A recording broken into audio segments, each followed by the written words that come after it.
بسم اللہ الرحمن الرحیم۔ السلام علیکم، میں منیر شاکر۔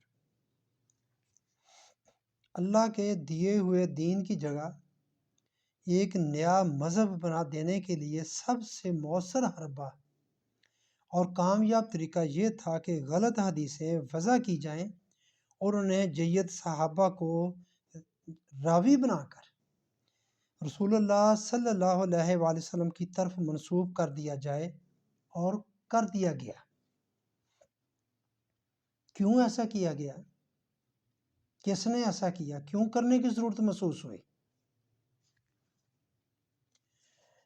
لیکن احادیث پر سب سے بڑا اعتراض یہ وارد ہوتا تھا، ایسا کیا جائے، اعتراض وارد ہوتا تھا کہ اگر یہ بھی دین تھیں تو رسول اللہ صلی اللہ علیہ وآلہ وسلم نے قرآن کی طرح ان کا بھی کوئی مستند مجموعہ لکھوا اور حفظ کرا کر، قرآن کے بہت سارے الفاظ پیدا کیے تھے اس وقت، بہت صحابہ نے قرآن کو زبانی یاد کر لیا، مگر اس کے بارے میں کیوں ایسا نہیں ہوا؟ لکھوا کر اور حفظ کرا کر امت کو کیوں نہ دیا؟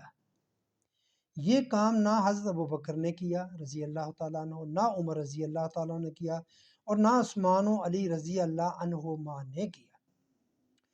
اس مشکل کا حل یہ سوچا گیا، کرنا تو تھا، دین کو تبدیل، دین وارا نہیں کہتا تھا، وہ ملوکیت کو، بادشاہوں کو، جنہوں نے خلافت ختم کی، بنو امیہ میں جب یہ خلافت ختم کر کے ملوکیت کی تو ان کو جو پہلے والا دین تھا، وہ یہ ملوکیت کی سند کہاں سے لاتے؟ لیجیٹیمیسی جسے کہتے ہیں، اس کا جواز کہاں سے پیدا کیا جاتا کہ یہ بھی دین ہے؟ تو وہ پیدا کرنا تھا۔ پھر آگے بہت سارے معاملات کہ سب کچھ وہاں سے ہی یہ عقیدہ بنایا گیا، پیدا کیا گیا کہ سب کچھ اللہ کرتا ہے، وہ بھی قرآن سے ثابت کرنا تھا، لانا تھا کہ یہ کہیں لوگ بادشاہوں کی طرف جو اوپر حکمران بیٹھے ہیں ان کا رخ نہ کر لیں، ان کی طرف ان کے گریبانوں کو پکڑنے کے لیے نہ آ جائیں۔ نہیں بھائی، یہ ہم نے نہیں کچھ کیا، سب کچھ اللہ ہی کرتا ہے، یہ اللہ نے کیا ہے سارا کچھ۔ یہ کام انہوں نے نہیں کیا۔ دیکھیں، یہ کام انہوں نے انفرادی، ایک ہوتی ہے انفرادی سطح، ایک ہوتی ہے خلافت حکومت کی سطح پر، یہ خلفاء بھی رہے، خلفاء راشدین ہیں، تو انہوں نے اس سطح میں بھی یہ کام نہیں کیا، خلافت میں بھی یہ کام نہیں کیا۔ یہ بات سمجھنے والی، ایک حکومتی، ایک ہوتے ہیں نان سٹیٹ ایکٹر، ایک سٹیٹ ایکٹر ہوتے ہیں، نان سٹیٹ ایکٹر۔ جس طرح بمبے میں حملہ ہوا تو ہم ادھر سے انہوں نے کہا جی پاکستان سے لوگ آئے، تو حکومت پاکستان نے کہا بھی ہم نے نہیں کیا۔ اگر کسی نے کچھ کیا بھی ہے تو وہ نان سٹیٹ ایکٹر ہیں، ہماری سرپرستی میں ایسا کام نہیں ہوا۔ پھر وہ نواز شریف کا بھی نام آیا، اس نے ایک طرح سے الزام لگایا کہ فوج نے کروایا۔ بہرحال میں آپ کو سٹیٹ ایکٹر اور نان سٹیٹ ایکٹر بات سمجھانا چاہتا ہوں کہ نان سٹیٹ ایکٹر اس سطح پر بھی یہ کام نہیں ہوا۔ تو انہوں نے جب خلیفہ تھے تو اس وقت حکومتی سرپرستی میں بھی یہ کام نہیں ہوا۔ اس مشکل کا حل یہ سوچا گیا کہ خود قرآن کے متعلق ہی یہ خیال پھیلا دیا جائے۔ یہ بات صرف میں سمجھانا چاہتا ہوں کہ قرآن کے متعلق ہی یہ بات پھیلا دی جائے کہ رسول اللہ صلی اللہ علیہ وآلہ وسلم نے اسے بھی محفوظ شکل میں امت کو نہیں دیا تھا، بس یہ بات ہے۔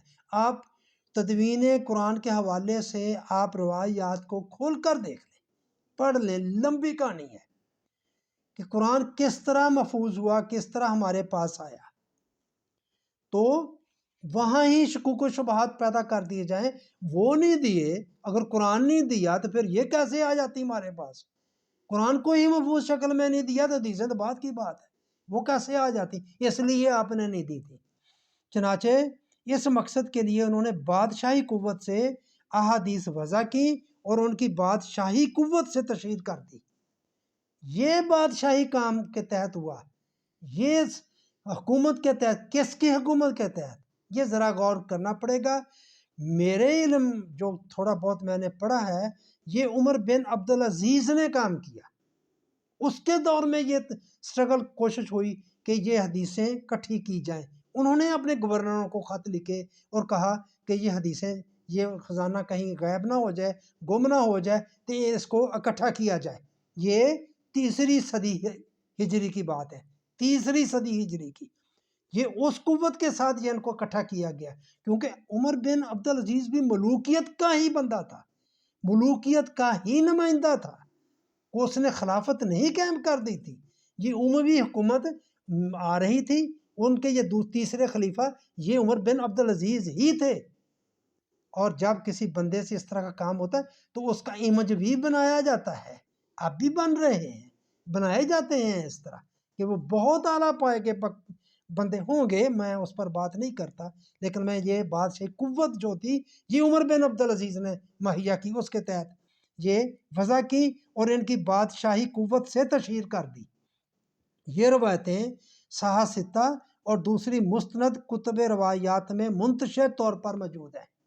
لو جی وہ اکٹھی کی گئی اور ان کو پھر آگے اس طرح یہ ترتیب، یہ صحاح ستہ جو ہمارے سامنے ان کی پھر جو فائنل شکل ہے وہ اس طرح ہمارے سامنے آتی ہیں۔ انہوں نے کہ کیا کہتے ہیں برانگیختہ کرنا، جن کو شروع کرنا، وہ کام انہوں نے شروع کیا۔ یہ میں نے یہ جو جماعت اسلامی کا ہے ان کا ایک رسالہ اس سے پڑھی تھی، وہ بھی میں غروات کسی وقت پیش کر دوں گا۔ یہ وجہ تھی من گڑت روایات تخلیق کرنے کی، سمجھ آئی؟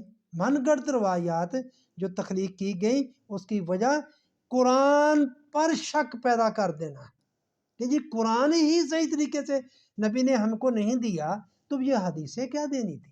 تو بس یہ بات میں نے کرنی تھی۔ اس میں میں نے تھوڑی سی بات لکھی ہوئی ہے، یہ سنت کی آئینی حیثیت، یہ سید ابو المودودی صاحب کی ایک کتاب ہے، میں نے یہ ساری پڑھی ہے۔ تو وہ اس میں ایک جگہ سے یہ صفحہ نمبر 295 پر سوال اٹھاتے ہیں کہ ان کی کسی کو کیا پڑی تھی کہ وہ یہ من گڑت وضع کرتے حدیث نبی کی طرف سے، اس کا کوئی جواز نہیں بنتا تھا۔ تو میرے بھائیو یہ جواز بنتا تھا، اس وجہ سے کی گئی کہ وہ لیجیٹیمیسی دینی تھی ملوکیت کو، یہ سب کچھ اللہ کی طرف کرنا تھا اور قرآن کو پس پشت کرنا تھا، جس کا ذکر عمر رضی اللہ تعالیٰ عنہ کہہ رہے ہیں کہ جنہوں نے اکٹھی کی اور پھر انہوں نے کتاب اللہ کا پس پوچھ ڈال دیا اور ہم نے ڈال دیا۔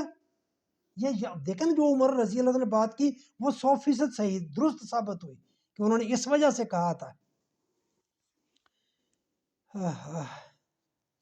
قطع نظر احادیث کا دین میں حجت ہونا یا نہ ہونا مسلمانان کی نبی کے ساتھ جذباتی وابستگی ہونے کی وجہ سے احادیث یا روایات کی اہمیت مسلمہ ہے۔ اسی وجہ سے تو حضرت عمر کو ڈر تھا کہ تدوین حدیث کے بعد لوگ اپنی توجہ قرآن سے ہٹا کر صرف احادیث پر مرتکز کر لیں گے، نتیجہ آپ کے سامنے ہے۔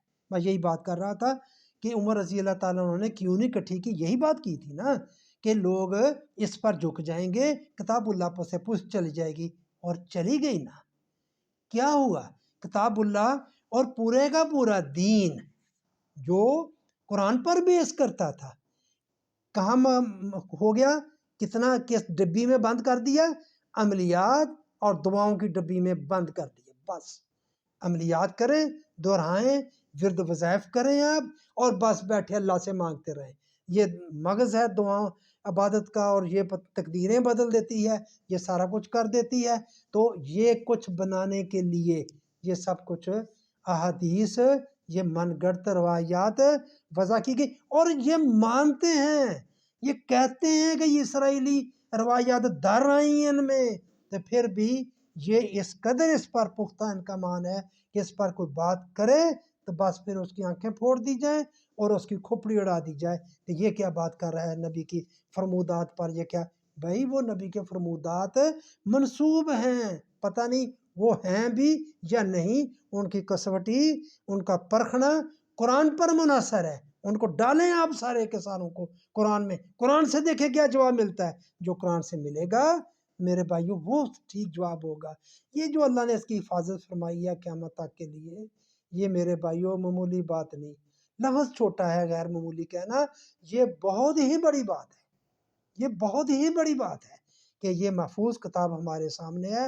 ہمیں کہیں اور نہیں جانا چاہیے، کہیں اور نہیں جانا چاہیے، اس کی طرف رجوع کرنا چاہیے، اس کا دامن پکڑنا چاہیے، بس یہ سارے جواب دے گا۔ کہتے ہیں ہم قرآن سے ہر چیز ملتی ہے، تو بھائی کیسے ملتی ہے؟ ڈھونڈیں نا، جائیں نا اس کی طرف۔ ہم تو جاتے، ہم تو اس سے دور کرنے کے بہت سارے اسباب پیدا کر رہے ہیں۔ تو بس بھائیو یہ بات میں نے آپ سے کرنی تھی، آپ کی مہربانی۔ آپ سے التماس ہے آپ میرے چینل کو پلیز سبسکرائب کریں، لائک کریں، شیئر کریں اور کمنٹس کریں۔ آپ کا شکریہ۔